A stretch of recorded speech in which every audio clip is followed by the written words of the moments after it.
Hi, everyone. Welcome to our latest live talks. This time around, we're talking about the Buy Armenian movement, which gathered its momentum last October and November, and has been going on for quite some time. My name is Tamar Najarian. I have been working at Buy Armenia for 6 years now, and I'm also the founder of Nvirir.am, which helps different producers in Armenia get their products outside. Today on our panel, we have a few really amazing people. Lilit and Nishan Odabashian are the founders of the Buy Armenia group, which really snowballed this movement. They also have a website and a marketplace that's just launching. We have Tim Straight, who I'm sure many of you know already. And Tim is the founder of the Homeland Development Initiative Foundation, HDIF for short, and has been instrumental in bringing jobs to border villages and ensuring fair trade products are presented to the world. We have Arevik Tigranyan, who's the founder of Bambak shop. She is a repat and has been working on a more micro basis, offering products throughout the world as well as in Armenia. And Sofia Mnjoyan, who is an avid Armenian product consumer. And we love always seeing her reviews on the Buy Armenian group. So, hi everyone. As the moderator, I have a few questions today, and each panelist will be talking about a different topic, and then we will come together and talk about some overall topics. But any questions that the viewer might have, please feel free to direct it at one person or as the group as to the group as a whole, and we will address it. Before we start, I'd like to have each of our speakers present themselves. We can start with Nishan and Lilit. If you can give a little background about yourself and who you are in Buy Armenian, and then we'll go through everyone else. How short do you want this to be? Because we can talk a very long time. A very short one, and then we'll get to a longer version. Okay. Hi, my name is Lilit Odabashian. I'm a homestay mom.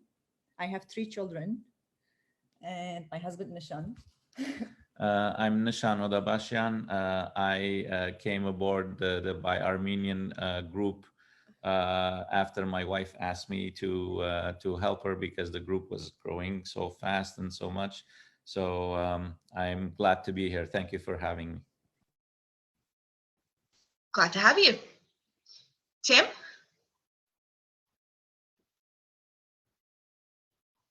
You are muted. Here I am. There you are. Yeah. Hi, I'm Tim. Non-Armenian. Lived in Armenia for the last 21 years, which is officially, as of tomorrow, 1/3 of my life. And just happy birthday. Hey, tomorrow. And thrilled about all the potential there is in Armenia. And I'm so glad to have the other panelists who are all dead focused on making Armenia a better, thriving place. Thank you. Sofia? Hello, everyone. So as I was introduced, I love my title of avid consumer and supporter of Armenian products. In my spare time, from avid consumer, I am a doctor of pharmacy. So I'm a clinical pharmacist living in Houston, Texas. Thank you, Tamarjan. And Arevik-jan, a short description about you. Hello, my name is Arevik. I'm a founder of Bambak shop. I have been living in Prague for 10 years, and after it, me and my husband decided to move back to our homeland to bring up our 3 children in Armenia. And then moving back, I remember that I had a problem when living in Prague to order Armenian goods from Armenia. And then when I came back, I decided to organize a platform where could I I could gather all my favorite Armenian designers, and day by day the list was increased, and now we have lots of Armenian designers in our platform. Very nice. Thank you. So going back to Nishan and Lilit. Actually, before that, I must say I'm also a repat, so I'm always very happy to see all new repats coming to Armenia. I moved from Canada, and as Lilit was saying in the beginning, she's got kids. I've got 2 little girls, so yeah, that's the story of everyone here. Lilit and Nishan, 2020 was hard on everyone. Starting from COVID hitting, and we thought that was hard, but the bludgeoning hit was when the war occurred, and where businesses had been floundering before, now there was huge problem for so many people, and as we expected, there was a whole anti-Turkish wave happening, and I mean, Armenia is kind of full of Turkish products, unfortunately. And this is something that we'll talk about later. But it also led to a very pro-Armenian approach. And that's pretty much what snowballed the whole Buy Armenian movement that I'm very grateful that you guys began. I would love it if you could tell us a little about why the Buy Armenian group was created, because the group came first, and then came the website, and now the marketplace is coming. So if you can give a little bit of a timeline of what started in your mind, physically, how it developed, and where do you see it going? If you can give a little bit of background on that, that would be great. So I will start. So it was during the war, like you said. One day I decided that I want to buy Armenian products. I want to know what's more on the market and buy more Armenian products. So I made a private post on my private page asking my friends about their recommendation and what's on the market. And I did that post, and that post created a lot of curiosity, and everyone started talking and sharing ideas. And then I said, what if I open a page, a group, and ask my friends to invite their friends, and then we create a community that we share ideas and what's on the market and know more about Armenian products. And that was it. I opened the group and I asked my friends to invite their friends. And then the first 24 hours, a lot of people started inviting friends. There was a lot of people joining, and there was too much, everyone was excited about buying Armenian products, and I couldn't keep up with the friend requests. And I told Nishan, Nishan, I need your help. There's thousands of people pending. They want to join Buy Armenian. And I opened a group page, and you have to jump in. And I told my kids, I need your help. We need to keep up approving members. So that's how it started. And then Nishan can tell his part. So I'm sure if we think back to right in the middle of October, when it was October 14, actually, the exact date that I opened the group. So I'm sure you can think back, and I remember we would get very little sleep trying to get information, what happened. We would see stories from the front lines, and it was very disheartening, and it was a lot of pressure, a lot of worries about our soldiers, about our country, about our homeland. And in the meantime, during the day, we would be accepting members and trying to do fundraisings for the soldiers. We would be contacted by different organizations to do fundraising, to send aid to our homeland. So our movement, there were during the war, there were two things going on at the same time. On one end, it was getting people to buy Armenian, and as you said, during that time there was a boycott Turkish movement as well. So so there is another group that started that, but we wanted to focus on the positive. Instead of boycott Turkish, why don't we put that aside and focus on buying Armenian? So that was our focus. And during the war, we did a lot of fundraising for different groups, and then all of a sudden the war ended on November 9th. It was like we went to bed at 3 in the morning, and then we wake up at 6 in the morning and the war is over. And we all know that it wasn't a good outcome for us. We lost a lot of soldiers. We had a lot of soldiers that were injured. We lost a lot of land. So now the focus changed from doing fundraising for the war. It was fundraising for those who we lost and who were injured. So that became the side project. Besides buying Armenian, it was helping the families that lost their homes. They were in Armenia, that were the refugees that were there. And right around that time, it was Thanksgiving time, New Year's Eve was coming. So Lilit said, why don't we do a project where we are able to give a New Year's Eve dinner to all the refugees that were either staying in church halls, in schools, or in places that were not their home.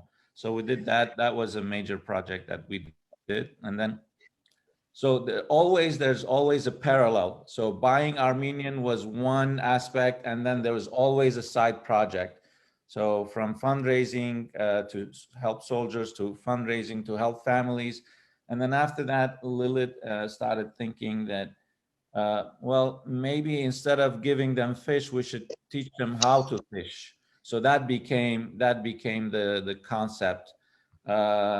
We started now, instead of interviewing, let's say nonprofit organizations, we started interviewing business owners. So we wanted to introduce the business owners to our members.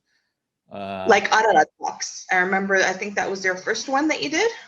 I think so. Yeah, it was a major one, and then HDIF was one of our guests. Also, Tim was with us, and then every week now we start interviewing business owners, and also initiative groups. For example, the Iris Iris Incubator.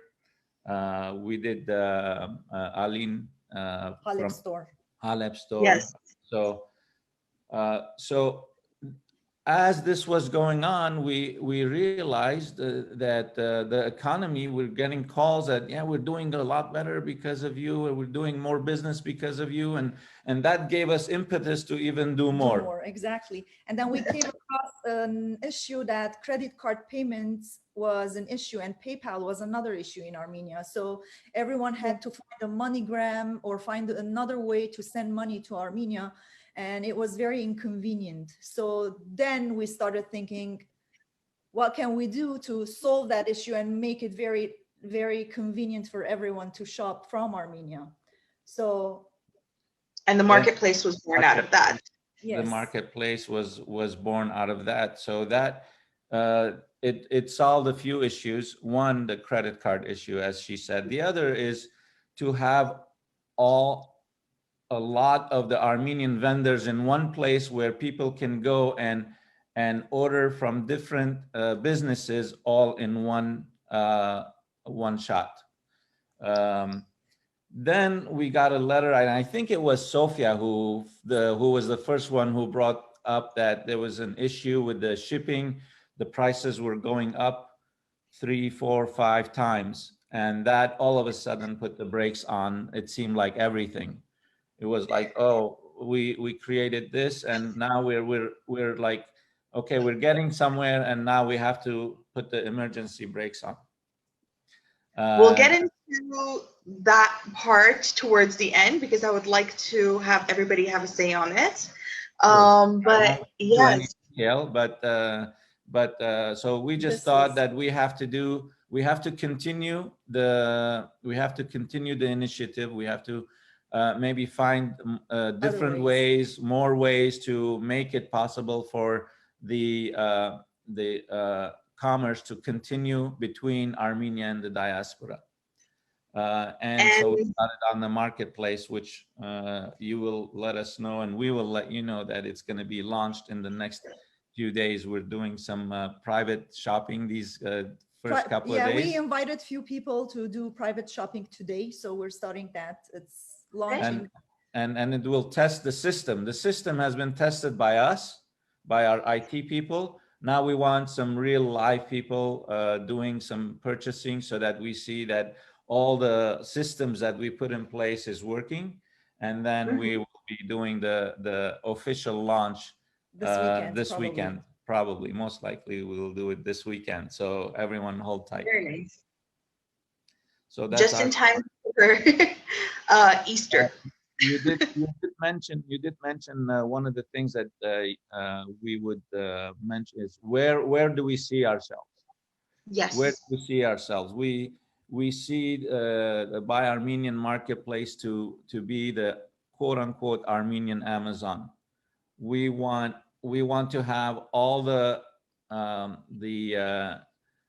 shops, the stores, the businesses, the small, the medium, the large, and also have a business to business section on our marketplace where people can do wholesale business and provide the platform for Armenian products to be used not only by Armenians, but by non-Armenians, because there's 10 million Armenians around the world. How is that compared to the percentage of population, let's say in the United States? Right. It's nothing. It's very, very minimal. So we want, why is it that Turkey can have $100 billion exports a year? Yes, they are, or 10 times bigger, larger, more populated than Armenia. But why is it that they are able to have 100 billion exports? We want to have Armenia to reach that potential. Yes. And I love that. That is great. I absolutely love that. The trend of buying local isn't a new one though. And there are many shops and websites that have been created over time. And that's where Arevik actually comes in right now. I'm actually curious about where Arevik will differ. She created her page before the war. Bambak shop has been around for a while now. Actually, she'll get into that now.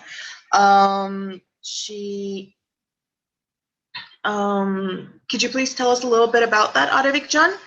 And how did you come up with the idea for Bambak shop? Why the name is actually adorable. I love it. And how do you work with the producers there? Because it differs quite a bit from the marketplace, the Buy Armenian marketplace, right? Yeah. Hello again. So when I established the Bambak shop, it was the beginning of last year, just before the quarantine knocked the world. So we thought hard about the name. So it should be Armenian name, but very simple one, so non-Armenians could understand it.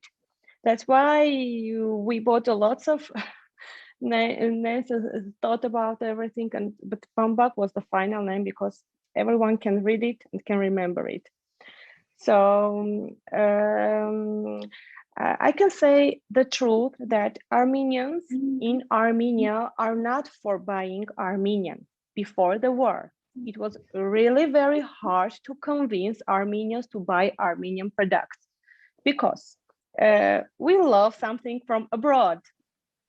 It can be, yes, it's the truth. And it was really very hard for me to promote the website. And even it was impossible. And then the quarantine knocked and it was really, stressed, distressed. But then Yes. the war started, and I understood that I should do this. And I'm very grateful to Buy Armenian team, especially Lilit and Nishan, because with the help of Buy Armenian, I organized my business and helped Armenians to survive their businesses, and plus to help the soldiers.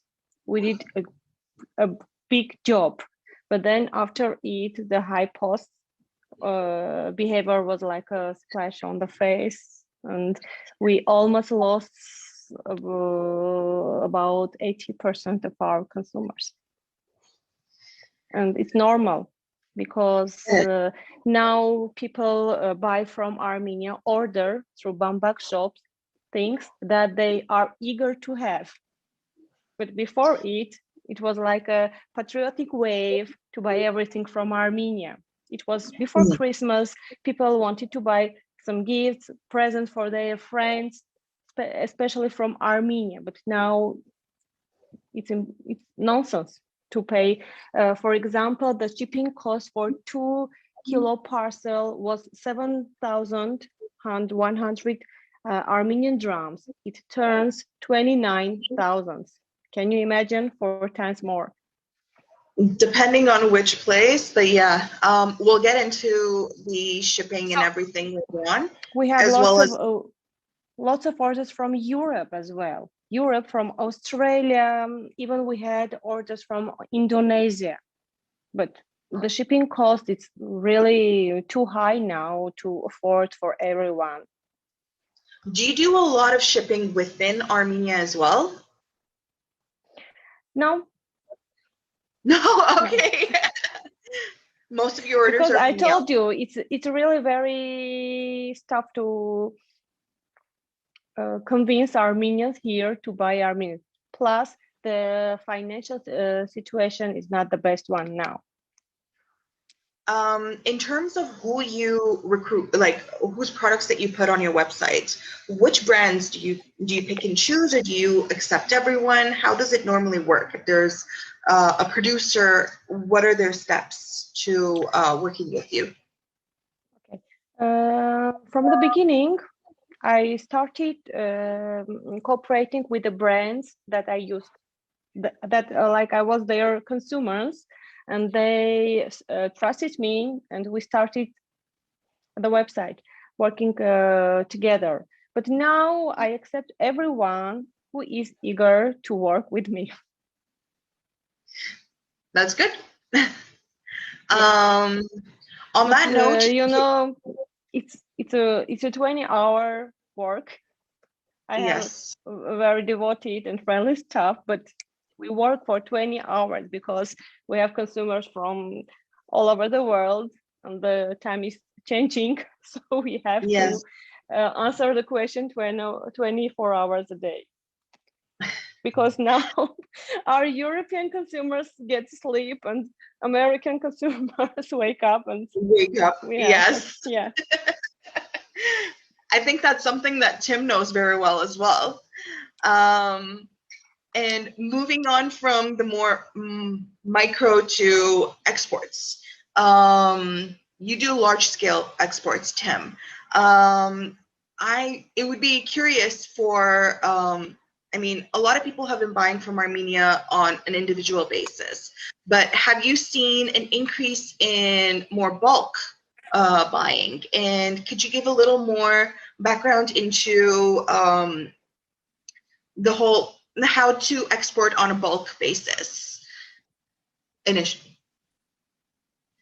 Okay, I think we can all agree that 2020 was a huge challenge for all of us.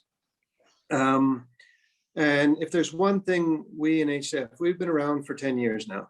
And if there's one thing we learned in 2020, it's how to pivot. And we pivoted massively so many times during 2020 that it becomes kind of a way of life, and we do it on a regular basis. I mean, in February, we'd never produced a face mask before. Nobody had. We quickly pivoted to that, produced 40,000 of them and sold them. Then the skirmishes in Tavush, the conflict in Tavush, the small war, started, and our producer partner there said, "Can you please help us sell our honey and jams and teas?" We're not a food organization; we're a handicraft organization. But we said, "Sure, we'll help you do that," and we effectively pivoted to selling these food items quite well, and we sold several tons during this year.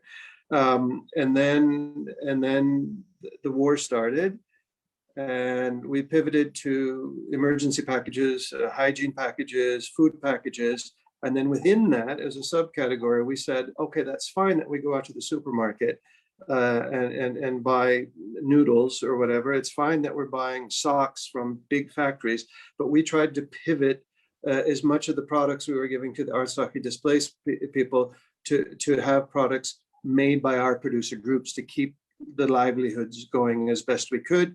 And now we're in phase 3, I guess, of the pandemic, and we're selling masks to the EU, to the UN, to lots of. We had a woman from the High Commissioner's office come in and buy 30 of our masks today. Another German came in this afternoon and bought a bunch of masks. So it's about pivoting and being nimble. And so when High Post on the 1st of January decided to quadruple or double or whatever it was, their rates, our immediate response was not to protest about, oh, it's unreasonable, or the government has to do something, or something like that. Our reaction was, we need to warehouse in our markets. That was our immediate reaction, and we've been planning it ever since. And that's what we're shifting to as much as we can already, is effectively a fulfillment center in the United States. Our partner there, HDIF USA, that they have committed today, this morning, in a Zoom call, to purchasing our entire Christmas collection in big bulk and distributing within the United States. We, in our turn, will send any interested customers that we get over to them so they can distribute there. We have a distributor in Belgium. We're negotiating with a distributor in the UK. We have a distributor in Australia. And so we're instead of battling the High Post war, we're shipping our warehousing out. And so yeah, the bulk is going to be the big thing for us. We're lucky. We've been around for a long time, and we've learned how to cope with the Armenian reality, with the no PayPal, with the High Post rates, with all the problems that are connected to doing business in Armenia. But you can be very successful if you're flexible, if you can pivot, if you can adapt, and if you can, just do your business and don't waste your time complaining. Please don't waste your time complaining. Just do something constructive and solve the problem. The way Buy Armenia. We have ridden the Buy Armenian wave just as much as anybody else. So yeah, nobody heard of us. A lot of people didn't hear about us before the Buy Armenian thing that started in November. And now here it is. They have 40,000 members on Buy Armenian group does, yes. Amazing. It's crazy. But anyway, my message is, we got lots of problems. We got lots of problems, but none of them are impossible to fix. And if you just keep plugging away at it, it's going to be fine. And we're doing just fine. We had our best year ever last year, and we're headed towards our first 3 months of this year. We already know into April. We know April's going to be a great month for us. So maybe I'm crazy optimist. I don't know what's going on, but I'm so grateful for everybody who's my hashtag thing. Roll up your sleeves. We have a country to build, and I know that's something that Nishan and Lilit and all you others share. Yes. And I'm just so excited about. 10 years ago, when I said we can make crochet into a commercial product, everybody laughed at me, and I said, we're worried about the environmental effect that mining for copper and uranium, or whatever it is in Armenia, is doing, the bad effect of that. And I said, we're mining in HDIF. We're mining the talent of all those thousands and thousands of women who grew up crocheting. And that's exactly what we're doing today. And it's so exciting to see on Buy Armenian that there's hundreds of little individuals and small groups and little companies, and Tamar, you as well, that making really beautiful crocheted project. We're all mining this resource that Armenia has. So I just want to give a message of, yeah, there's problems. It is what it is. We'll fix it. It'll be okay. Well, technically, you were my role model in that sense. I found everything that you did to be amazing, and to this day, I will always say, Tim Strait, I love him. Like, I love what you do, and your profile is very different from the rest of us. You work with villagers, you work with the border villages, you work with people who are normally, like, where I would work with people in Yerevan, because it's much easier for me to get the products from Yerevan. It's so much harder to get from the outside of the city. And I know most of the producers that work through, I'm not sure actually with Bambak shop if most of them are from Yerevan or outside, but yours are almost completely border villages.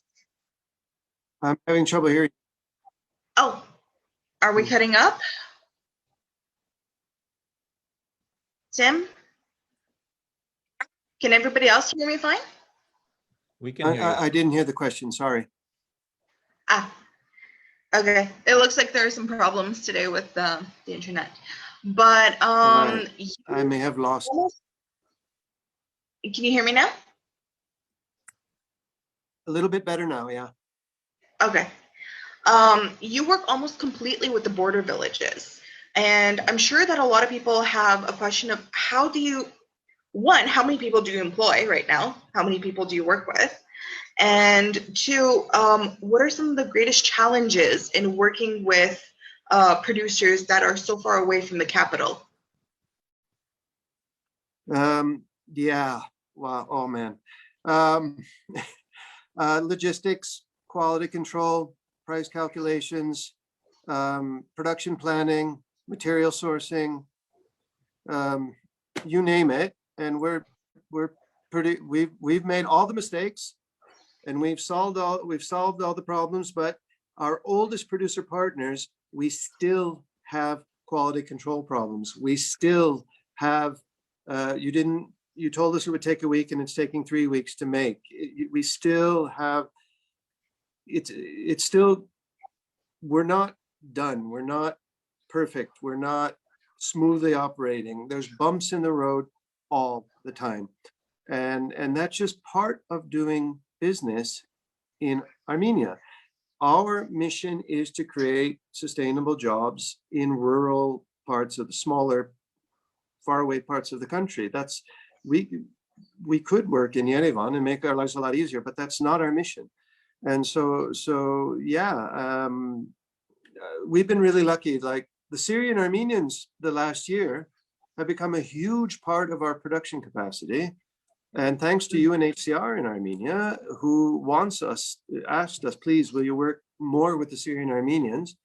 And now they're among our best sellers. Those are the only people that we work with in Yerevan, are the people with a refugee, former or present refugee status, even though we don't call them refugees normally, but their status under international law is that. And so I mean, we're just incredibly lucky and incredibly hardworking.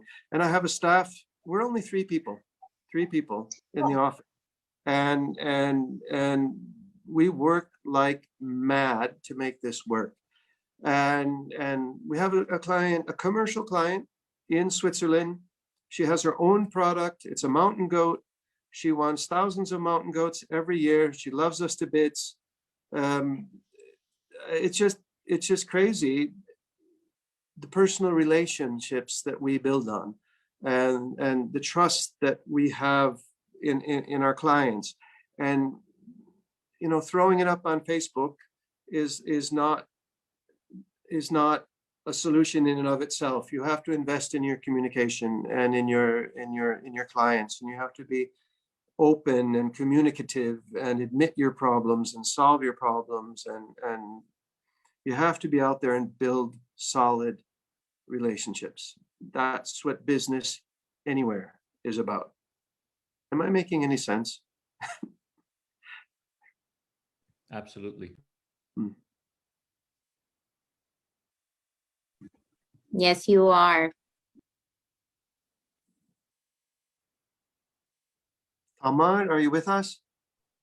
I think she's frozen. She's frozen. Okay. My internet just shut off. I just got the message. Okay. So does anybody else have a question for one of us while we wait for Tamar to reconnect? So where am I going? I remember. She wanted me to talk about, so where are we going to be in a few years? Where is HDIF going to be in a few years? We measure our success, not in the dollars we sell, or in the number of finger puppets, or the number of baby rattles. We measure our success in how many jobs have been created. And we don't go around being what I call personally a lightning strike. We go into a village and we find one woman who makes a nice product, and we order 100 of those, and then we disappear for the next 2 years. We don't like to operate like that. We like to be there solidly for our producer groups. We want them to grow. We want them to become sustainable, and we want them at the end of the day, we want them to spin off and become sustainable units. And so when they get an order from someone else, we're quite happy about it. We're very proud if they get a bulk order from somebody we don't know, as long as it's not our design, of course. Of course. Yeah, but we see ourselves. We are today at about 250 jobs. 250. That's great. Approximately. But I have told my board that within 5 years I want to be at 2,000. And so how are we going to do that? How are we going to manage the logistics? How are we going to? We solved our yarn problem, by the way. We solved our yarn problem. We have a great partner now who imports from Russia and Iran, and we solved our yarn problem. So that's one of the big bottlenecks. So please, Lilit and Nishan, if you can solve the PayPal issue, then we'd be really happy. I think their marketplace is exactly for that. Yeah. With the launch of the marketplace, the PayPal issue will no longer be an issue at all. Exactly, because most of the other, we get asked to be on a lot of sales platforms, and almost all of them are dependent upon being connected to a PayPal account. So this marketplace of yours is going to be great. Thank you. Okay. Can I tell one thing? Besides the PayPal, we have also problem with American credit cards because of the war. Armenian banks have raised the security, and the American credit cards do not have the 3D security. And very often our bank just refuse to accept American credit cards, and it's a really big problem for us. Because every time we have to just call personally to the consumer and start discussing with them how to pay. Sometimes we offer MoneyGram. Sometimes just we ask them to transfer the money to our bank account. And of course, it's a big issue because lots of them just try for several times and it's refused, and then they give up and go away. Of course, and we'll lose them. That might be something to take into consideration as well. Yes. Again, with the marketplace, that's all solved. We're accepting every single credit card, MasterCard, Visa, American Express, PayPal, Apple Pay, Google Pay. We're accepting everything on the marketplace. So that's on the marketplace, but that doesn't actually help in Arevik's case where she has her own website. That would be something that would probably have to be brought up with the Ministry of Economy to see how that would work out. And something that we can get into later. But good point. That's something that people shouldn't take into consideration at the moment, that their transactions might not go through on all websites.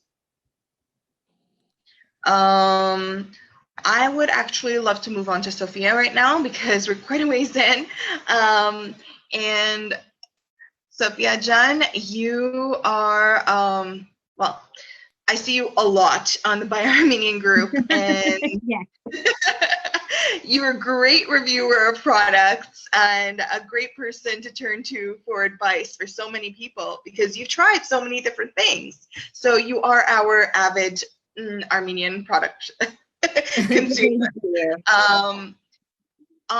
As a diasporan, as somebody on the outside actually consuming the product, it would be really interesting for a lot of producers to know more about your thoughts and the way all this goes about. What made you switch to buying Armenian in the first place? Have you always bought Armenian, or is it something that started with the war, something that started when COVID started? Because I know online sales surged with the onset of COVID. Maybe start from there and then we can go on. Sure. Thank you. So basically, yes, I've always supported buying Armenian, even before it was popular.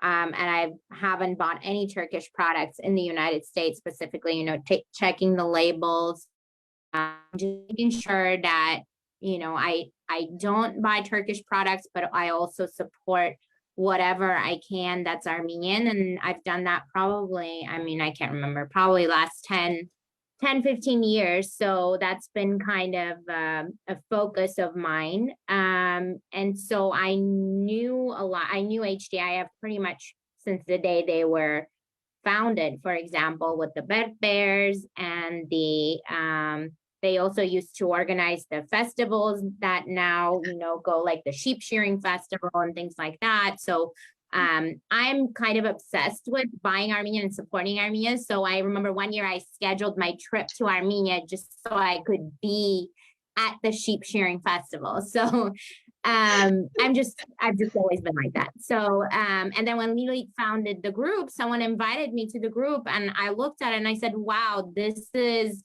this is what I've been doing my whole life, just on, my personal page. And then we connected with Lilit and Nishan through, some common friends we had. So I'm their biggest fan. I'm the biggest fan of Buy Armenian page, and I will do anything and everything so that the Buy Armenian page succeeds. And as a consumer, I can say that I agree with Arevik. There's a lot of people in Armenia, I will say, don't even know about some of the brands, in Armenia. Like there's Armenian toddler underwear, there's Armenian chalk, there's Armenian jeans, there's Armenian, and they're very quality products. But I feel like Arevik was saying, a lot of people are just focused on brands, Prada, Burberry, whatever. So a lot of people just haven't been doing the same thing I've been doing for the last 10 years. So they don't even know about them. And so it's funny, sometimes I'll go to Armenia and I'll tell my friends about something and they're living in Armenia, but they don't know about it. So that's a problem. I guess as a consumer, yeah, and it happens. So I think it's also like a marketing thing as well, especially now, that people are more focused on buying Armenian and not buying Turkish.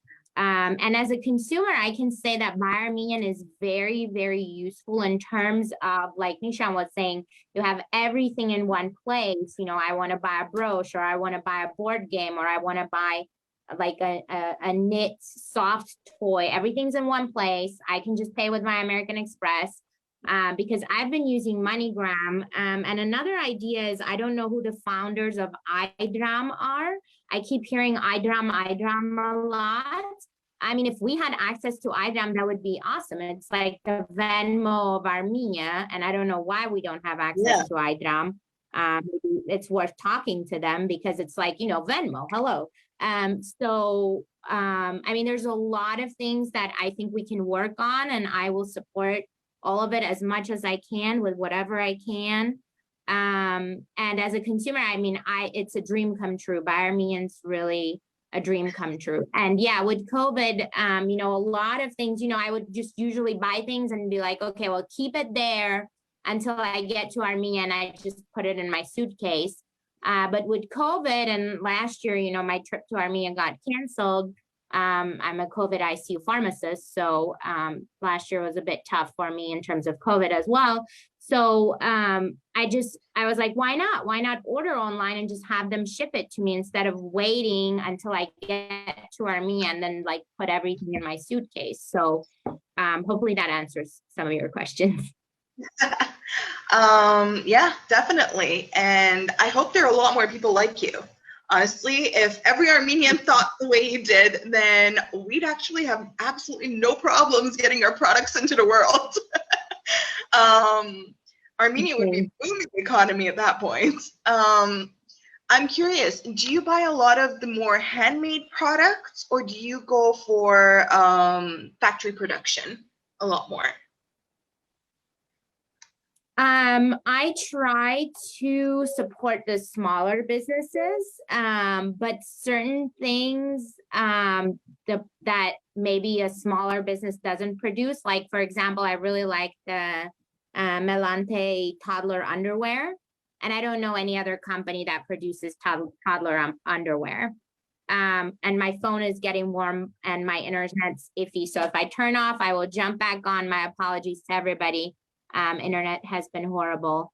But yeah, or like I really love the Grand Candy peach covered chocolates, for example, and only Grand Candy used to make it. Actually now Mark Sevuni makes it and Arcolat makes it. So I'm gonna stock up on the Mark Sevuni product as well. It's delicious. But yeah, so whenever there is a smaller business making something, I try to buy from them. And definitely try to support HDIF. Like we had a huge order on Christmas that the Houston community placed as a whole for a bulk order of the stuff that the women of HDIF make. So, you know, I try to support HDIF as much as possible as well. So smaller business owners, villages, border villages, I try to support them unless there's something that they don't make. That's awesome. Thank you. I'm actually curious, is your mindset very similar to most people in your community? Or have you found a lot of people have turned to buying Armenian in your circle? Have you found the diaspora in general has been more focused on buying Armenian as the way that you do, like religiously buying, not just one product here and there, but actually making it a lifestyle? Because I'm the same way. I moved to Armenia and I'd walk into a store and be like, what do you have that's local? And I'd literally go through only the local things and walk out if it was only Turkish or if it wasn't thing. So I'm curious in general, the diaspora. I mean, I haven't lived in Canada in nearly a decade at this point. So it's very hard for me to gauge what the community there is like, but you're there. So it's interesting for me to figure out the mindset in general. Yeah. So I would say that yes, there's definitely a tendency to do that. I will say that sometimes there are bad experiences that people have had, maybe because of miscommunication, you know, Western Armenian versus Eastern Armenian, you know, maybe misunderstanding Russian or things like that. So, you know, obviously bad experiences turn people off. So I always, you know, encourage people to be very, and I think this has improved a lot through the years.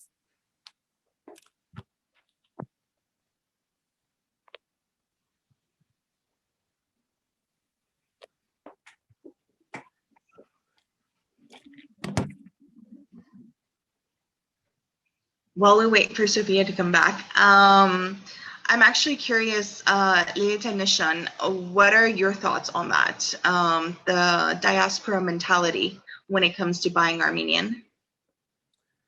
I think that the war had a very, very big impact on the way people think about buying Armenian. Overall, it brought the Armenians from around the world together in thinking that we need to support Armenia not only by helping my aunt or my uncle and sending them. It's we need to be more involved in the economy of Armenia. So and it's brought and it's taken this, I'm a Beruta high, I'm a Syria high, I'm a Barska high, I'm a whatever high. It took that away, and it brought the I'm Armenian concept more into focus like I've never seen before. At least I can say in my adult life in the last 40 years. So there is a definite change of mindset to buying Armenian, supporting businesses in Armenia, much more so after the war. And it it's hasn't not died down. It hasn't died down. That's the key. That's amazing. And it's not just buying from Armenia itself, but in general, supporting Armenians within your community as well. I remember growing up that there were so many Armenian restaurants that would open up and then close down for lack of clientele. Or if you knew that an Armenian was selling something and then a Chinese was selling something, you'd actually avoid the Armenian more so, which made little sense to me, because I guess there was always this like, oh, if I go to the Armenian, then they're going to be forced to give me a discount, or they might, there was always this like strange behavior around that concept. And I, on the contrary, was always one like, oh, hi, okay, yes, like, let me buy from the Armenian. So I'm actually really glad to see, I've seen it in the Buy Armenian community as well, where people are like, okay, I live in this area, what's close here? Who delivers here? Which Armenian businesses can I support here? And that has made me extremely happy. I love the shift in mentality, and I hope that keeps up. I hope it only grows stronger, because the only way a people survive is if they hold hands and push each other forward. You have to prop each other up in order to get somewhere. You can't just rise on your own. So, parçatsur. And eventually it's going to pay off, because if any Armenian business has a good income, they're going to donate eventually, and then it's going to win. It's a win-win situation. So if I earn more, I donate more, and it's going to come back to the country eventually.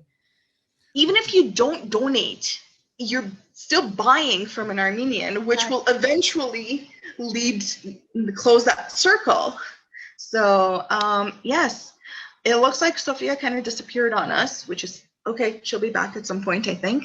I want to. Can I say? You have something to add? Especially during the war days, everybody stopped working, and everybody was thinking about donating and helping. And there was time that they just realized that they have no financial ways to help because they do not work. And especially it was before Christmas, it was a shame that you just make advertisement of Christmas accessories. And we got lots of bad comments about us. Why do you make some Christmas tree advertisements or put? But we had to do. And during that days, I realized that I have to persuade these producers to start working, because it is not a shame. They have to work so to help the soldiers, the people, the refugees, everyone. So when you buy from Armenia, you just do not help the producer. You help him to donate to others, because no one eats or uses his money alone. Yes. Here, everybody wants to share, but they need to have something to share. That's the problem, that working is not a shame, especially during that days. And I realized that I have to invest on marketing more, so more people abroad could know about our website, about our brands, so they could just make orders. And in that way, I could help them to survive and to make donations. I agree on that wholeheartedly. I agree on that. I know it was a more solemn Christmas. Most of us didn't particularly celebrate so much, as we tried to help one another. We didn't put the food on our tables, but we bought a meal for someone else. It was more of a community Christmas this Christmas, I felt like. Though, yes, I agree on To that. tell the truth, the half of the period of the war, I was in Prague, and I will say that Armenians abroad feel more badly than here people are doing now, because the restaurants are active, the clubs are overfull. So if you think that people here sit and are sad and do nothing, it's not so. And Well, I'm life has happy to go that on, the right? businesses are working, but from the other side, just when I came to Yerevan, I thought everybody will just keep calm, do not celebrate Christmas, but they did. A lot of people did. I agree. Moving on to, I actually want to address some of the questions that we've received first, and then we'll wrap it up. Somebody here has asked if you are planning to spread the group to other countries, like Buy Armenian Canada, Buy Armenian Brazil. I can tell you that there is a Buy Armenian Montreal group right now, but Buy Armenian in itself is not centralized around buying from Armenia, but buying Armenian products from wherever you are. So, Mado Kochinian, I hope that helps. And I know for a fact that there is a Buy Armenian Montreal, or Canada, really all Canadians are on there. And I guess I do recommend each country make for themselves as well, as that would increase sales within the Armenian community. Virej Kolanjian, some facts and figures about numbers of members and suppliers, sales volumes generated last 12 months. Virej Jan, can you, I'm not quite sure who you would like that question to be for. Tim did give quite a bit of information. Arevik's Bambak shop is on a much smaller scale, as is my Nvirir.am. I work with 20 people. I mean, I'm nowhere near the 250 Tim does. And Arevik, how many people do you work with? How many producers do you work with? I have more than 70 producers. 70? That's great. In terms of by the way, every country has its communities and have their pages. I'm also active in their private pages. So to tell the truth, there is no need to open Buy Armenian Canada, Buy Armenian Indonesia, because every community has its own pages and they are active there. All the Armenians are gathered there. So if you wish to inform something to them, just you type Armenians in Germany, Armenians in Canada, you can find lots of groups there. Right. Yeah, I think most countries have a group. I'm so sorry. I just want to add that the beauty of our group, am I cutting off? Am I frozen? No, you're good. We can hear you. Okay, perfect. So I was going to say the beauty of Buy Armenian, the group that Lilit created, is that we have people from Lebanon, we have people from Australia, we have people from Canada, and the Buy Armenian marketplace will be shipping to all of those places. And so it's great to have the world Armenian community kind of come together in this one Buy Armenian group, you know, instead of being, because sometimes we are very divided in terms of, oh, this community, that community. So that's, I think, the amazing part of Buy Armenian is that the world Armenian community is there. I think that's a great point. I agree on that. And it unites us. I was going to say, if I may add, like Sofia said, the Buy Armenian movement, it's a global movement. The group is a global group. The marketplace is a global marketplace. So yes, it may help to have, let's say, in different areas, closer knit groups.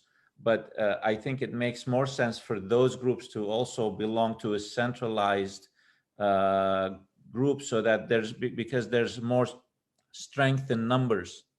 Exactly. When we all work together for the common cause, which is to enrich and advance the Armenian economy and Armenian small, medium-sized businesses and overall the Armenian economy, then I think there is a better and a more direct way to affect change.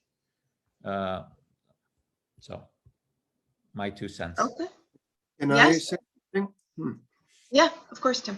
Okay, I think the diaspora and the Armenian community is a great place to get a business going, but I think the goal of every Armenian company should be selling also outside of the Armenian community. Yes. We don't want to stay. We love being in the Armenian world, but if we want to grow and create more jobs, or other companies want to make more money, whatever the motivation is, you need to get outside of the Armenian. I don't want to call it a bubble, but get it out there, get the volumes out there, get the business going, get the jobs created. So let's not stay in our comfort zone. We have to challenge our comfort zone sometimes. That's, yeah. Totally agreed. And remember, when I was talking about where we see ourselves, our vision is Armenians. They are a small group of people when you compare it to the world population. So we want to get this out to the non-Armenian. If we get 0.5% of Americans to buy from Armenia, that's a lot. That's a very lot of people.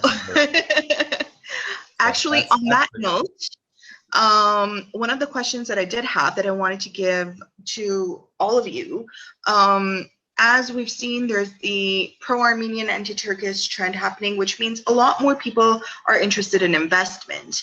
Have you seen people in your communities outside interested in investment? And when it comes to Tim and Arevik, what kind of investments can be done within Armenia that people could look into, take an interest in, at least, do their market research on?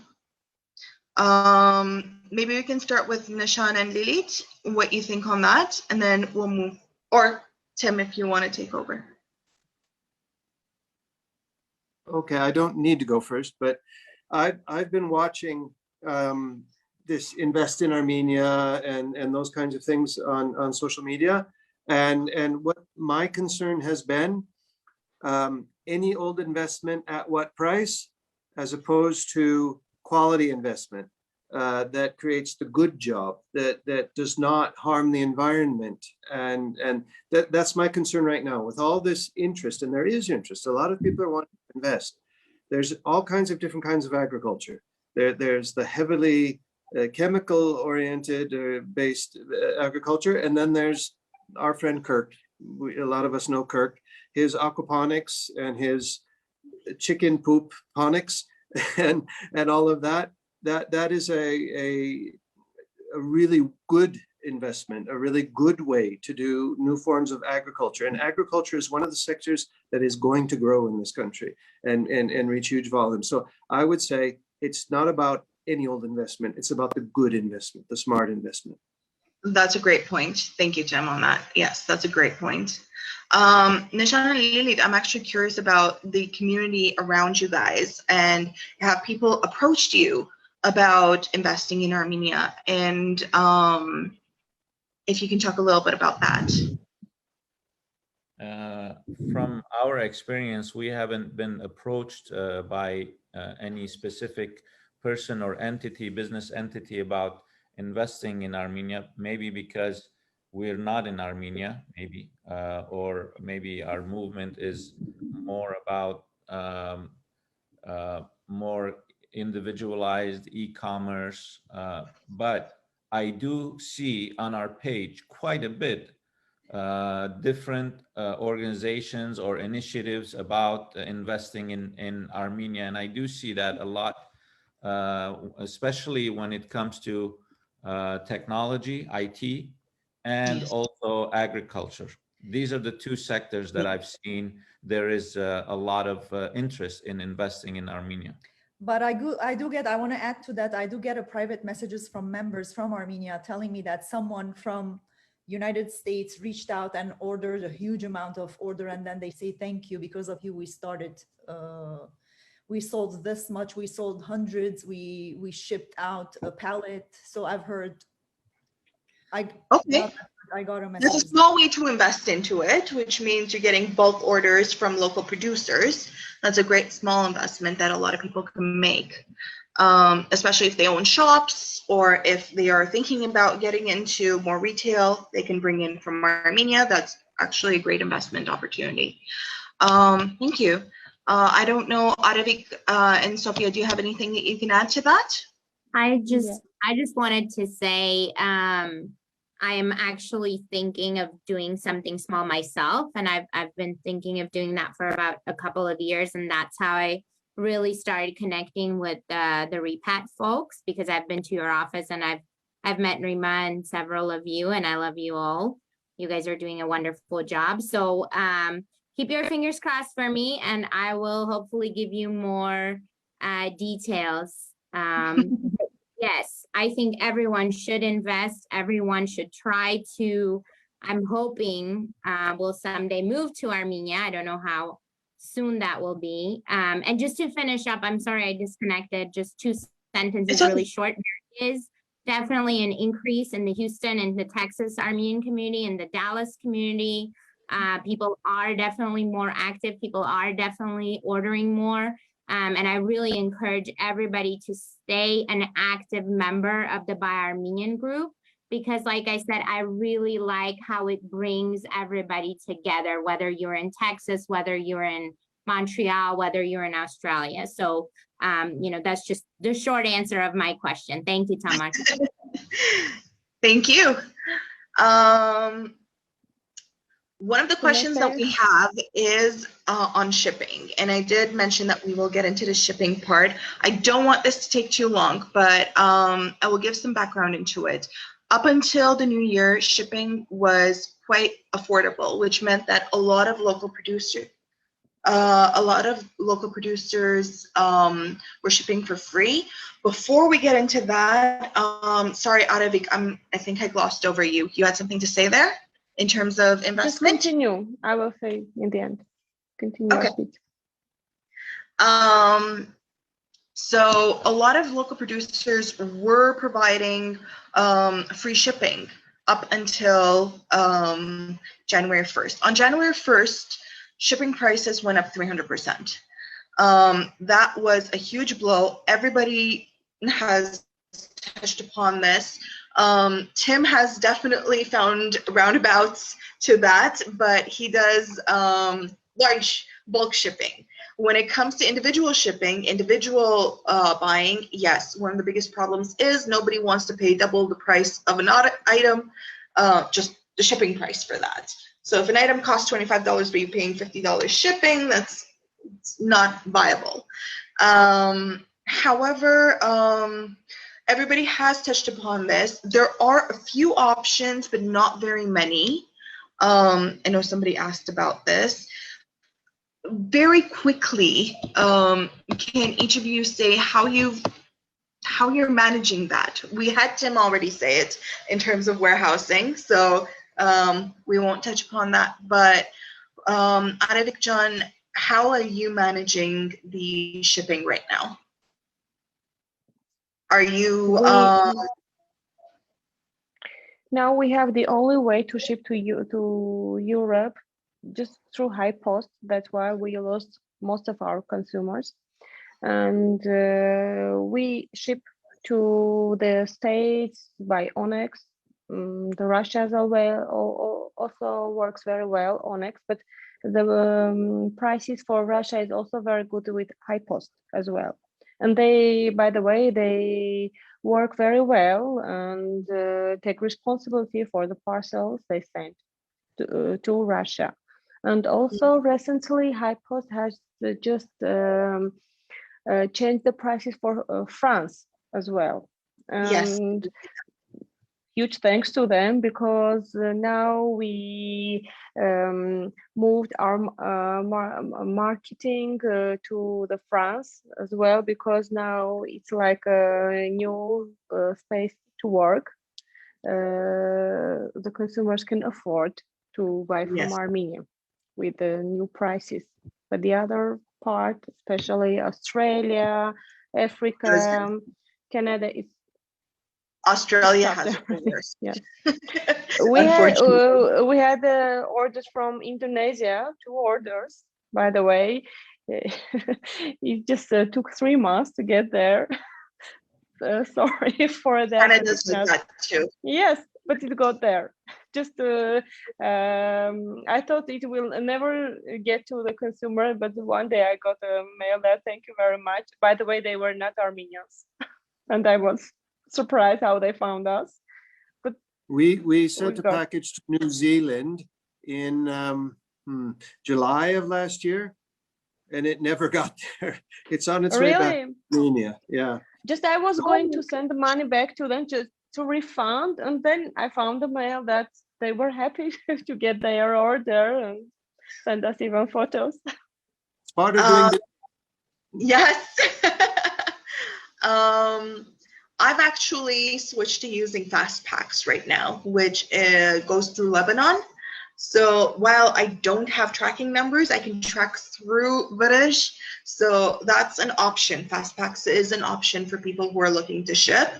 The only thing is it will go to Lebanon first, and then from Lebanon it will be shipped over to wherever it's going. But it's like High Post in the sense that every country is covered. And they have a fast version, an express version, as well as a local version. Like a regular Lebanese post. So that's also an option for a lot of people to consider. Lilit and Nishan, you guys have your own shipping currently happening, which will supersede all the rest, correct? So as you said, the reason why we looked into shipping and we had to come up with something that would allow customers from the diaspora to continue shopping from Armenia was because of what was going on with the increase in prices with High Post. But so what we've done is right now is concentrate on the United States and Canada. Once we are able to put that into motion and have a smooth operation, hopefully the first month will show us that. Then we will expand to other countries, Europe, maybe Middle East, Australia, and so on. So we've done 2 shipments, trial shipments. The first one went very well, and all the customers have gotten their products. Sofia was one of them. We have the second shipment that just arrived, and we will be doing that in the next few days. And the key is to have the shipments get delivered fast and at a reasonable price. So I don't know if we're supposed to give the prices here, but at some point we have it on our marketplace. It will be automatic. When somebody purchases something, the shipping will be calculated automatically. The credit card will be taken care of on the marketplace, and the client will receive their product. So by the way, one thing I do want to mention, one very, very important thing, is that healthy competition is very good. Healthy competition is very good. When you have one company doing the shipping, then they can dictate whatever they want. When you have 4 or 5 different shipping companies, and I'm glad that Onyx is doing it. I'm glad that Fastpacks is doing it. I'm glad we're doing it too. So if I would be very glad if tomorrow High Post says, because Buy Armenian shipping is so inexpensive, I'm going to reduce it even more to be able to have people use High Post. I'll be the happiest person, and I don't care if we do 0 shipping, as long as the customers and the businesses are able to deliver with minimum quality. This is what it's about. And that's why we love you. Vartan Marashian, our director, actually, has a great question here, and I would love it if all of you guys can give your insights on it. First, it's a great panel dedicated with dedicated professionals, so thank you.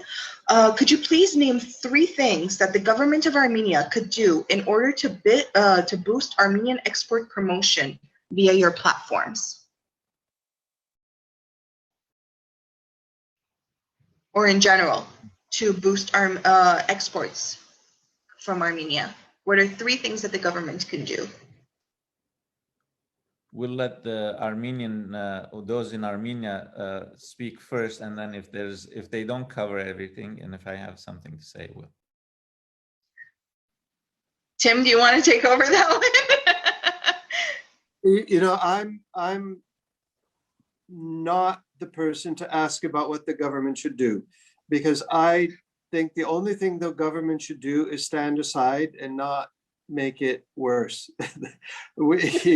We let us do our business. I'm not saying they do interfere. We do not have any corruption. We do not have any tax on exports. We do not have a horribly complicated tax system. I mean, I don't want to ask the government to do anything. Because it's fine right now, the way it is. Let us do our job and do it as good as we can. One more detail, we do not have any taxes on exports, but we have too much taxes on imports because most of the materials are imported to Armenia. Yeah. We don't have the production of the materials. That's the reason that Armenian products are expensive. 10% tax on imports is not unreasonable. I'm sorry, that's low. The shipping cost is also expensive. The tax is too high. And that's the reason that Armenian products are expensive. Don't you think so? Agree. No. Well, Tim imports a lot of his own things, while most local producers rely on what is already imported. So if I'm making a toy, for example, I'm going to go to, and I need fabric, I'm not going to import my fabric, I'm going to go to a fabric store.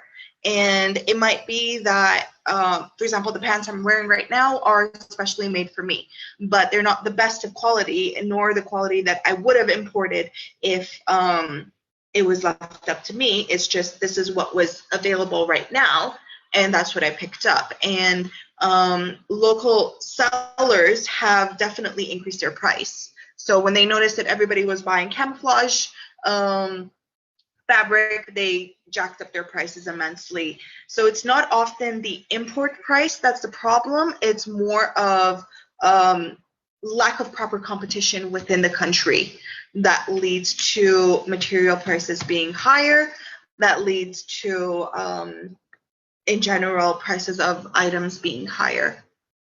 I think that might answer that question. As an example, that yarn you see behind me is from China. Yes. We've never wanted to buy Turkish yarn from the day we opened our business.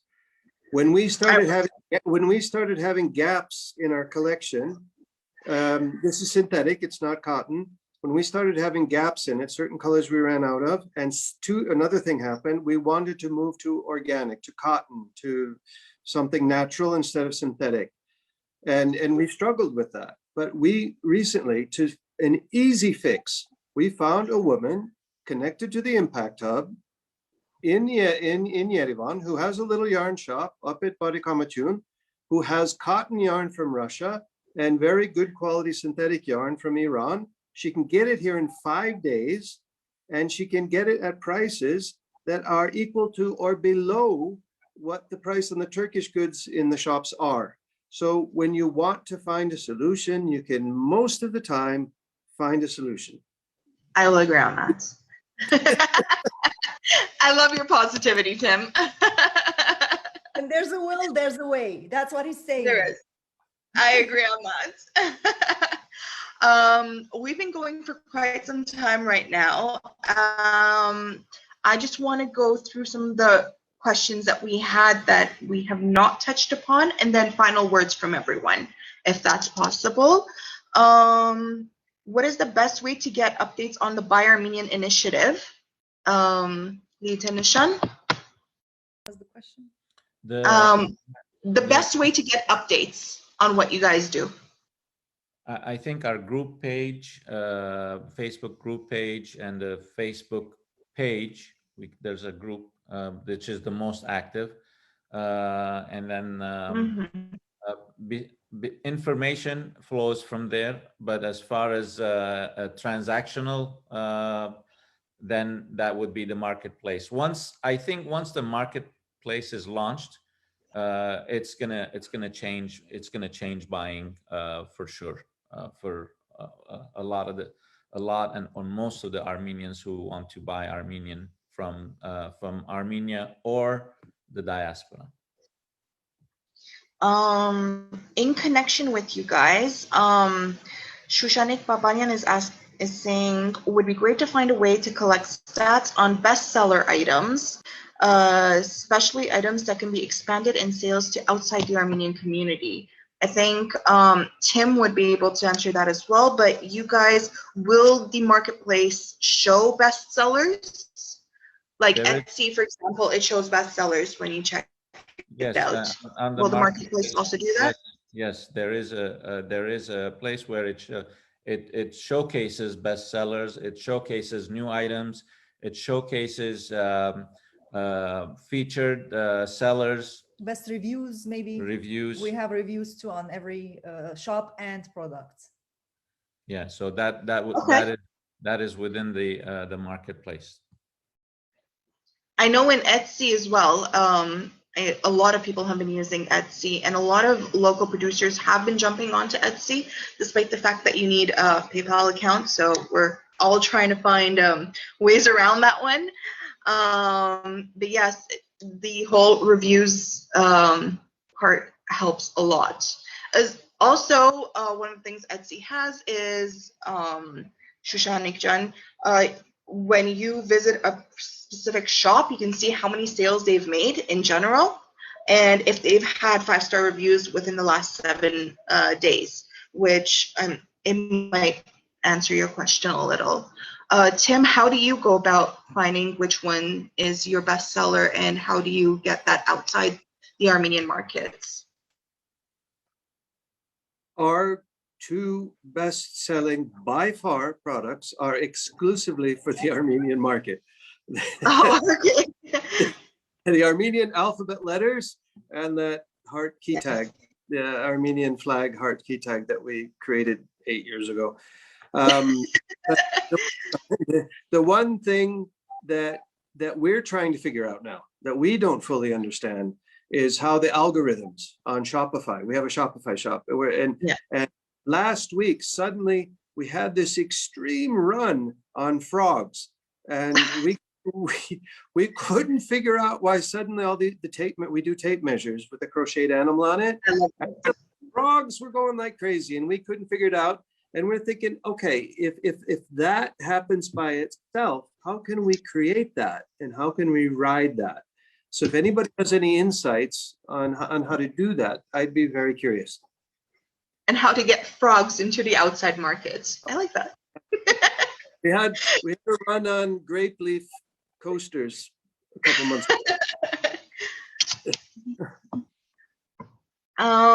Okay, why did HighPost increase their tariffs? HighPost officially has stated that their tariffs had not increased in the last 20 years, and the reason for the increase in tariffs was because COVID was very hard on them, and in order to be able to keep all their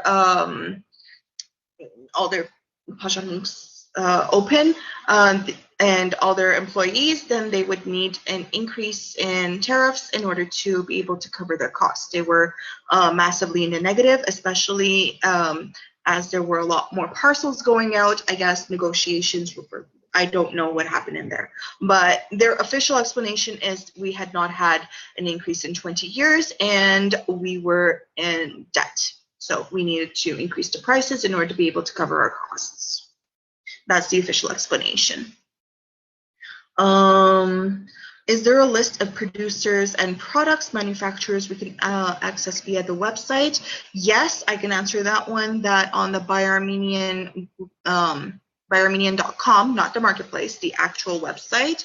They have been collecting as many producers as possible from around the world, as well as local businesses. So you can check that out.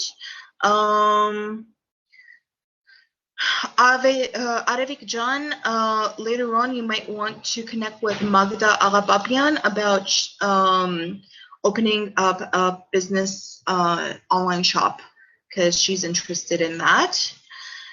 And in general, okay, we are done with the questions in general. We are 9:30. I'm sure everybody wants to get back to what they were doing.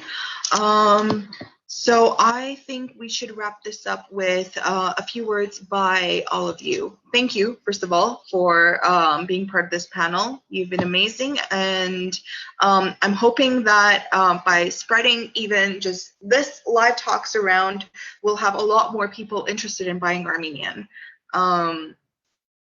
It's what's going to keep the Armenian economy going. It's what's going to keep a lot of people who are suffering from COVID effects around the world from closing down their businesses, because unfortunately far too many closed down. And I'm hoping that each of us helping one another will propel us forward in this crazy world that we're in. Maybe we should go opposite this time. Sofia, you may start, and then Arevik, then Tim, then Lilit and Nishan, you can end it. Sofia Jan? I'm here. Give me 1 second. There we go. Perfect. Okay. So just to wrap up, I did want to quickly remark on shipping. As a consumer, I just ordered some honey sticks and I paid almost $50. So I cannot wait for the shipping to the United States with Buy Armenian. And I cannot wait for this website to start working. And I also want to say that my biggest goal is to show this website to other friends that are non-Armenians. And I have quite a few friends that are non-Armenians, and this makes it easier on them because it's just like an Amazon account. You know, you log in, you give a credit card, you order, it's there in 7 days. And so, you know, I don't have to explain MoneyGram to them. And I've been using MoneyGram, and it's like $5 charge every time I send MoneyGram. So like I said, I can't wait for this website marketplace to function. I already have stuff in my cart, so I'm waiting to place my first order.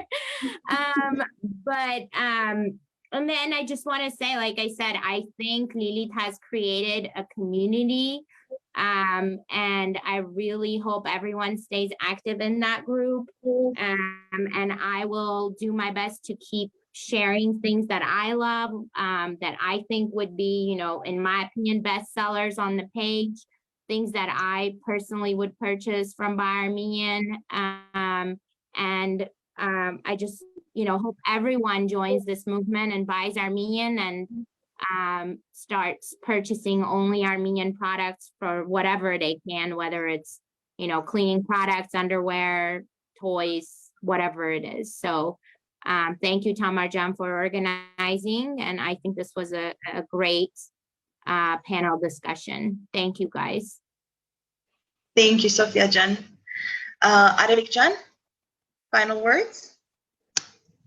Yes, thank you for inviting me to this interview. Finally, I saw your faces, because we wrote to each other. We know almost each other, but I didn't see you. So a huge thanks to our diaspora for encouraging, for supporting local Armenian local businesses. And we'll do our best to provide you the best quality and find the cheapest ways to ship to you. It's our goal, and keep thinking Armenian, just and also teach your children to speak and learn Armenian. It's really very important. And we had a plan in the future to send small Armenian alphabet books with every purchase, with every order, so to make our consumers to start learning Armenian. That's awesome. Thank you very much. Thank you, Arevik Jan. Tim? My message is always try to be simple. Roll up your sleeves. We have a country to build. That's all you need to know. Each of us has a role. If each of us works focused on our little bit of this big machine called Armenia, we're going to be just fine. Thank you, Tim. Yes, I agree on that. And Nishan and Lilit, thank you so much for starting this Buy Armenian movement. I know a lot of people like Sofia, like me, like you guys, like so many others have been buying Armenian for so many years, but right now that movement is in the forefront, and it's thanks to you, actually. A lot of it is thanks to you. So a few words to end today's discussion. I'm sure that everybody will want to connect with you later on as well. So first of all, thank you for this amazing discussion that you created today. And then I want to thank my team members, the members of Buy Armenian. It's because of you that we grew up to $40,000 40,000 members and 40,000 members. Yes, it's because of our members. It's because of the community that we created. So I want to say that keep inviting people. Let's grow. And then I want to create the mindset that if you're buying something, anything, if you go shopping, think first before you reach out and buy it. Say, can I buy it made in Armenia? Can I buy it from an Armenian store? And then go ahead and buy it. Every single time that you're going to go shopping, ask that question to yourself. Can I buy it from an Armenian vendor? As I always say, and I will keep saying, we rise together, all of us. So that's from me. That was great. I don't know how I can top that. So first of all, I want to thank Tamar and Rima for putting this panel discussion together. I want to thank the other panelists for joining us. It was a very lively and informative discussion. What I would say is, as far as buying Armenian, Lilit said it. It has to be a mindset. If I'm buying something, does it come from an Armenian vendor? Does it come from an Armenian manufacturer? If the answer is yes, hopefully we will do that first. The last thing I'll say is about our marketplace. Our marketplace, we are going to make it so that it surpasses Etsy, it surpasses Shopify, it surpasses Amazon when it comes to Armenian. When it comes to Armenian, we've made it so that it is less expensive. There is no fee for registration. There's no fee for listing, unlimited amount of listings. And we will make the shopper's experience a smooth one so that they keep coming back. Marketing for all our vendors, it's included in it. We're gonna do the marketing for publicly. And we've set the fees at such a rate that it will cost more to do it in a non-Armenian platform. So when we're buying Armenian, we'll think about that as well. And hopefully we will show the vendors and the clients that is what we're doing, and we'd like to bring them to the marketplace. One more last Armenian thing: be patient with us when we launch. We might have technical issues, so I'm just saying it from now. Be patient with us. Thank you all for having us, and thank you for being here. Bye, everyone.